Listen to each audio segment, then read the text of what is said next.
Toutes les grandes personnes ont d'abord été des enfants, mais peu d'entre elles s'en souviennent. Si je vous parle aujourd'hui du Petit Prince, ce n'est pas pour vous raconter une histoire pour endormir les petits, mais pour réveiller ceux qui dorment en vous. Ce récit est un conte philosophique pour nous les adultes, qui avons troqué le merveilleux contre l'utile, et qui iront parfois sans boussole dans la gravité de nos existences. Pour comprendre la lumière de ce livre, il faut d'abord toucher l'obscurité dont il a jailli.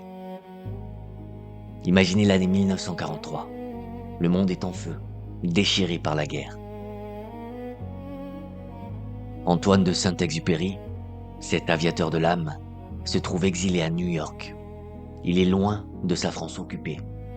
Il est malade, isolé, rongé par une mélancolie profonde. On lui commande un simple conte de Noël, une distraction légère. Mais de sa plume ne coule pas de l'encre, c'est son âme qui se déverse. Il transforme cette commande en un testament spirituel, une dernière lettre d'amour à l'humanité, avant de disparaître lui-même dans les flots un an plus tard.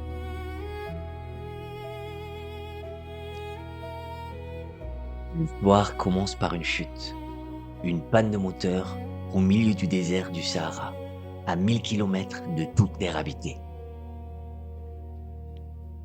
Imaginez ce silence absolu, le sable à perte de vue,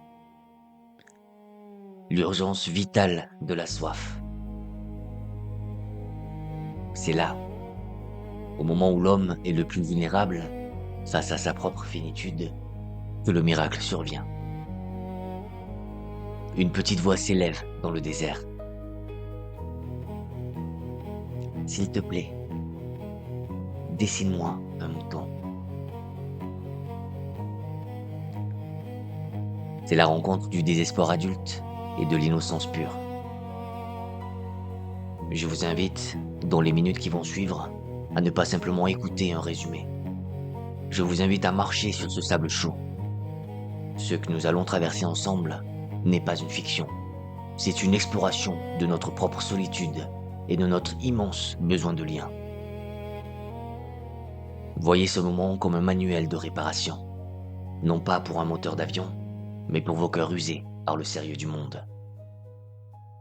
Car il est temps, grand temps, de se souvenir de l'enfant que vous avez été.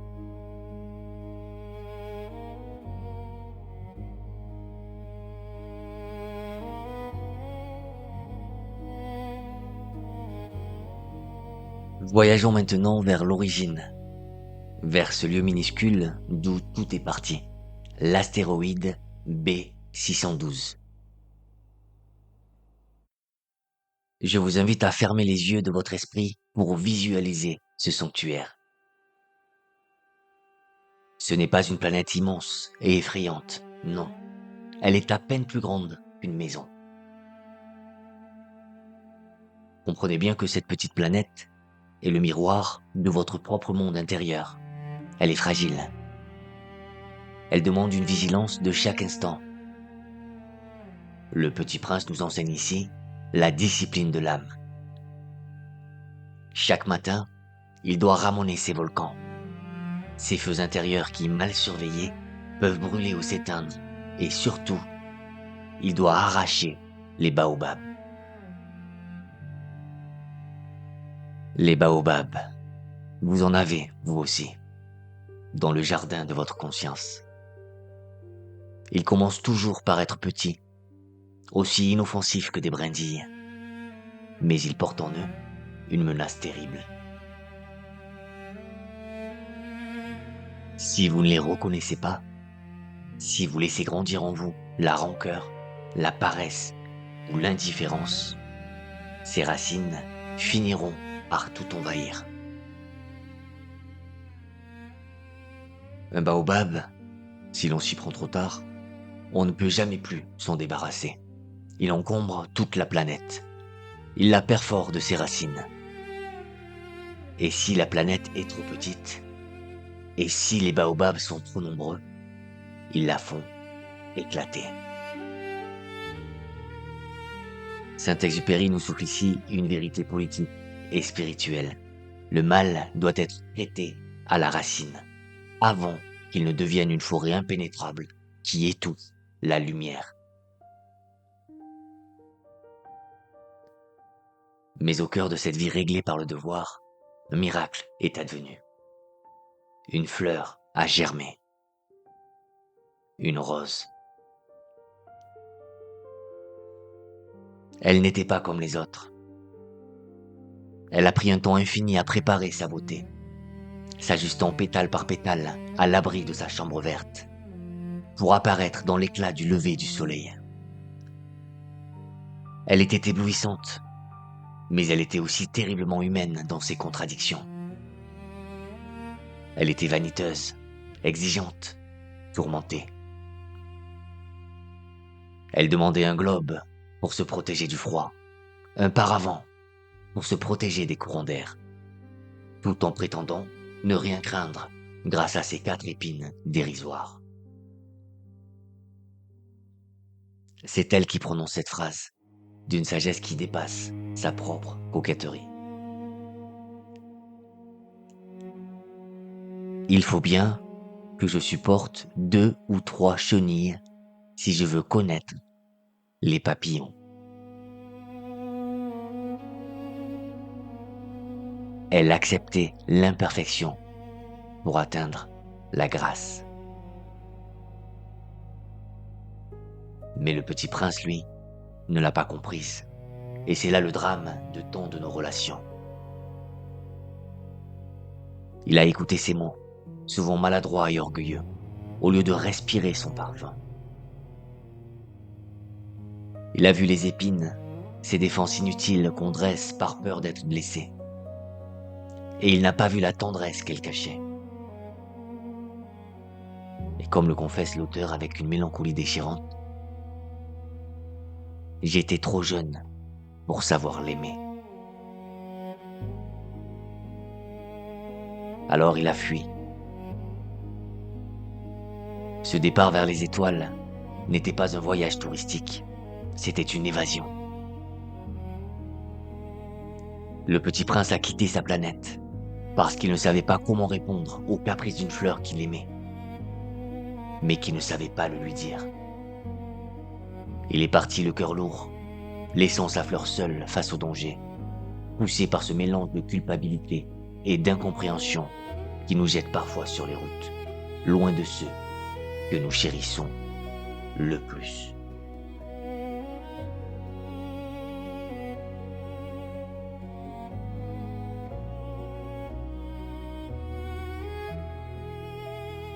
Le voici désormais voyageur de l'infini, errant dans l'archipel de la solitude.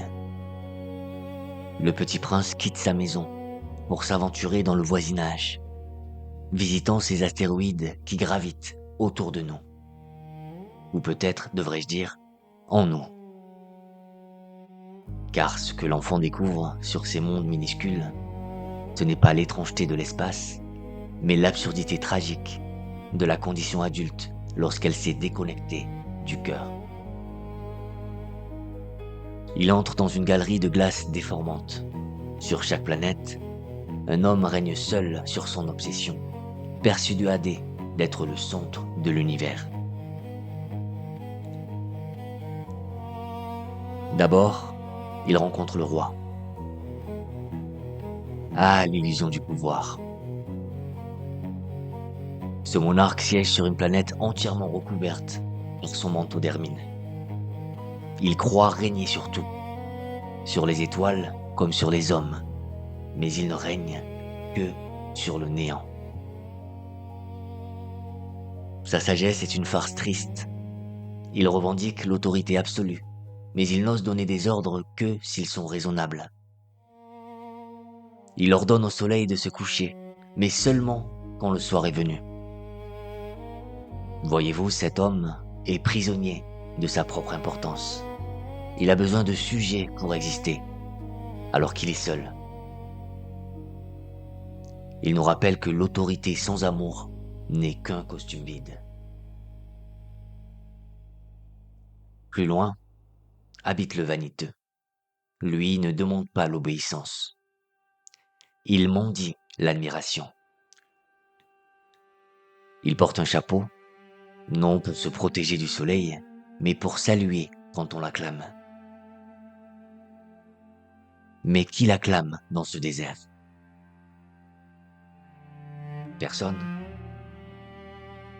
Le vaniteux n'entend que les louanges et reste sourd à tout le reste. Il est l'image de celui qui cherche son reflet dans les yeux des autres, oubliant que la véritable lumière vient de l'intérieur.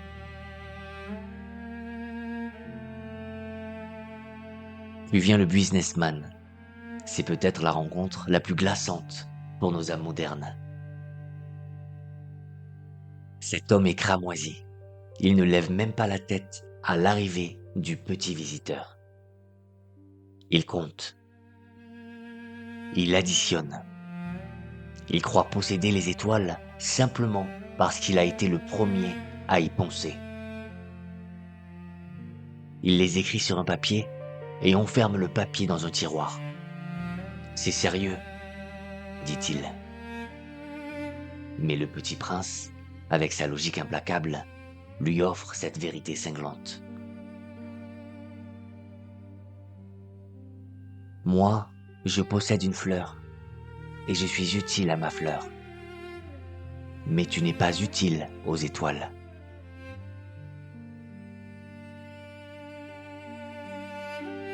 Comprenez bien cette leçon.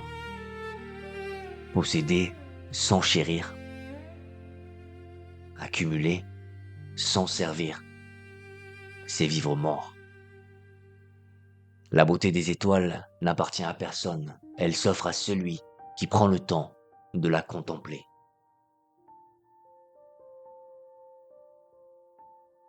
Enfin, le temps bascule chez le géographe. C'est un savant qui sait où se trouvent les mers, les fleuves et les villes, mais qui ne quitte jamais son bureau. Il attend que d'autres vivent pour noter leurs récits. C'est lui, paradoxalement, qui va briser le cœur du petit prince. En expliquant son métier, il révèle que la science ne note pas les fleurs, car elles sont éphémères. Qu'est-ce que signifie éphémère? Demande l'enfant. Ça veut dire qui est menacé de disparition prochaine. Ce mot frappe comme la foudre. Soudain, le petit prince comprend. Sa rose unique et orgueilleuse, est mortelle. Elle n'a que 4 épines pour se défendre contre le monde, et il l'a laissée seule. Mais ce n'est plus la colère qui l'anime, mais le regret. Il réalise que la beauté est un prêt du temps, et qu'il faut l'aimer avant qu'elle ne fane.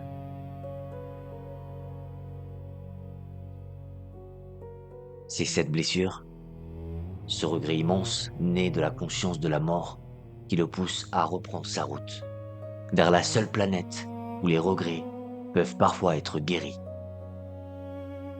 La Terre.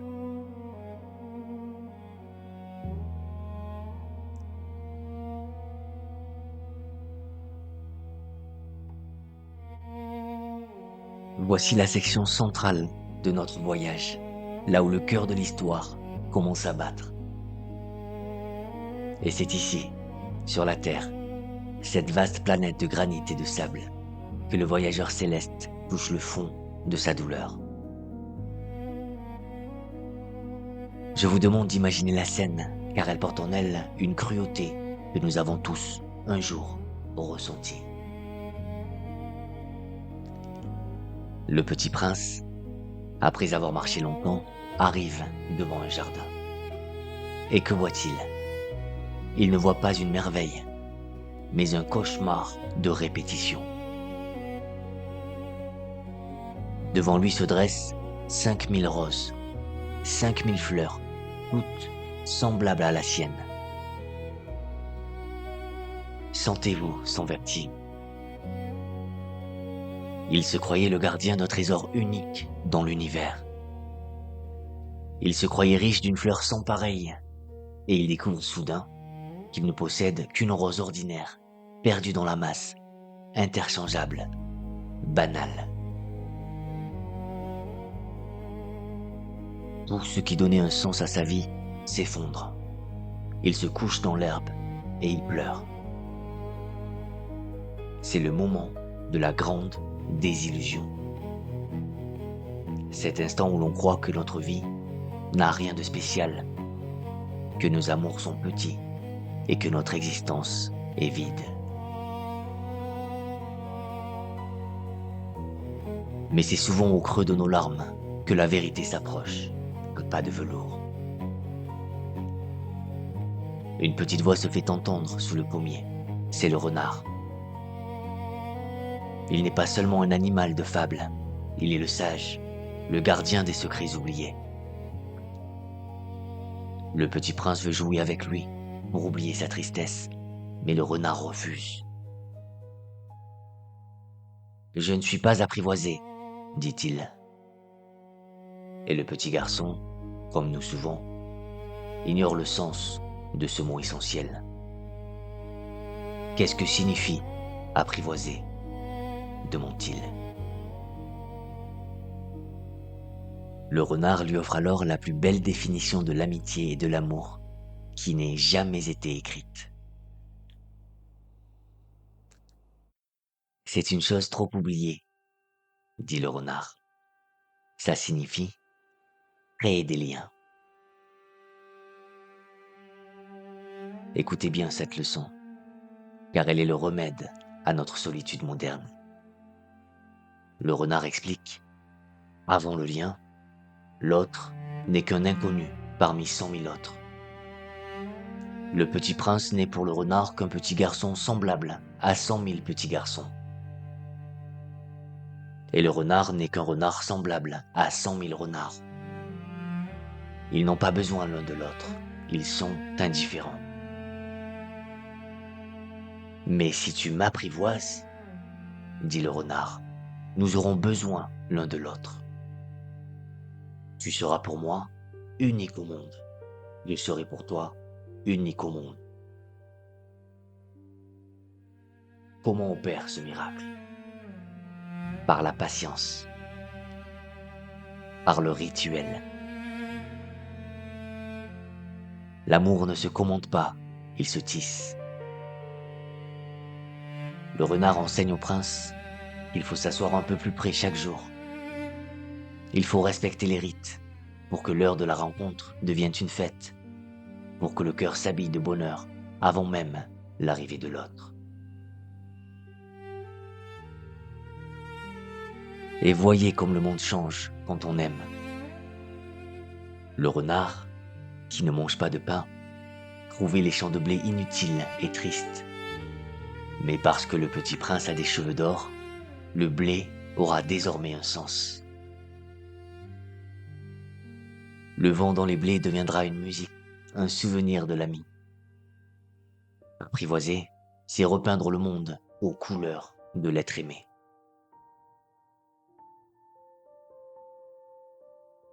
Mais tout lien porte en lui le risque des larmes, car le départ du petit prince est inéluctable. Au moment des adieux, le renard, malgré son chagrin, ne regrette rien. Il a gagné la couleur du blé, et en cadeau d'adieu, il offre au petit prince, et à vous qui m'écoutez, son secret. Un secret très simple, mais qui peut changer une vie entière.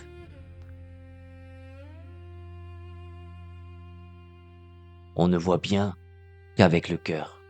L'essentiel est invisible pour les yeux.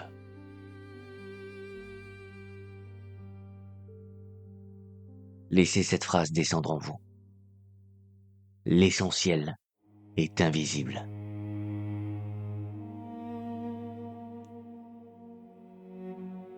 Soudain, le petit prince comprend.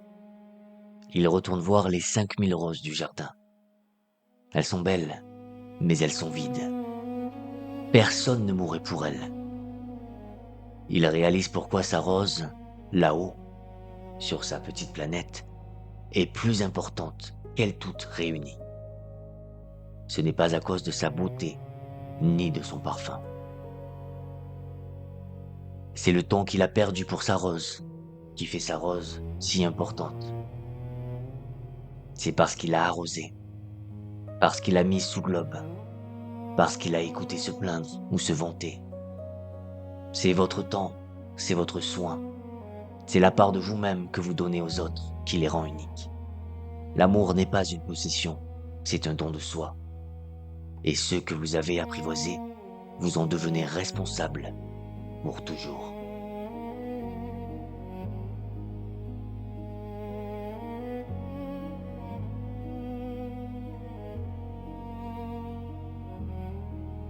Nous voici revenus au silence du désert, là où le temps semble suspendu. L'aviateur et l'enfant marchent. Ils cherchent un puits. Et contre toute attente, au lever du jour, ils le trouvent. Ce n'est pas un simple trou creusé dans le sable, comme on en voit dans le Sahara. Non. Ce puits ressemble à ceux des villages, un puits de rêve au milieu de nulle part. Lorsque l'eau remonte enfin, écoutez le chant de la poulie. Elle grince comme une vieille girouette après que le vent a longtemps dormi. Cette eau que le petit prince porte à ses lèvres est bien plus qu'un aliment.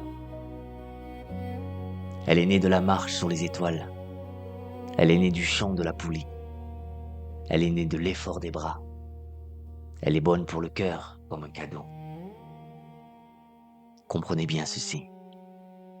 Ce que nous cherchons véritablement ne s'achète pas, mais se trouve dans l'effort que nous faisons pour l'atteindre.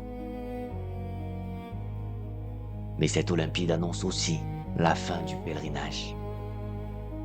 L'année est révolue. L'heure est venue pour le petit prince de retourner vers sa rose, car il est responsable d'elle. Mais le voyage de retour est impossible pour un être de chair. La distance est trop grande, l'astéroïde trop lointain. Je ne pourrai pas emporter ce corps-là, c'est trop lourd, confie-t-il avec une douceur déchirante. Il parle de son corps comme d'une vieille écorce qu'il faut abandonner. Et il n'y a rien de triste, nous dit-il, dans une vieille écorce. C'est ici qu'intervient le serpent. Ce n'est pas le monstre de nos cauchemars, mais un passeur silencieux, une énigme couleur de sable. Il possède la puissance de rendre à la terre ce qui appartient à la terre et de libérer l'esprit pour qu'il retrouve les étoiles. Il est la porte étroite vers l'essentiel. La séparation se fait sans bruit, sans fureur. Il y a juste un éclair jaune près de la cheville de l'enfant. Il demeure un instant immobile. Il ne crie pas. Il tombe doucement, comme tombe un arbre. Et à cause du sable, cela ne fait même pas de bruit. Ce n'est pas une mort, c'est une envolée. C'est le retour de l'âme vers ce qu'elle aime.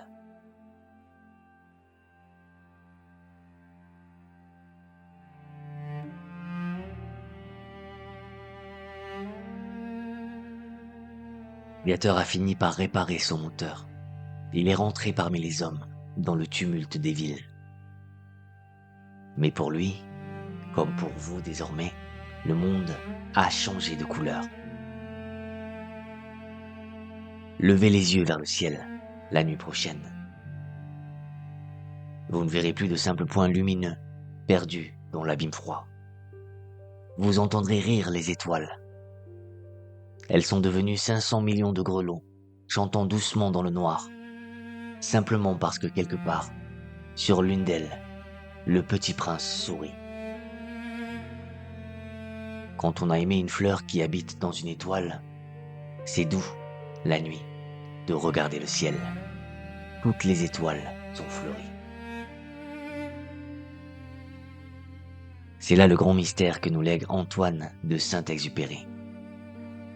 Il nous laisse avec une inquiétude tendre, une question qui fera sourire les esprits sérieux, mais battre les cœurs vivants. Le mouton, oui ou non, a-t-il mangé la fleur?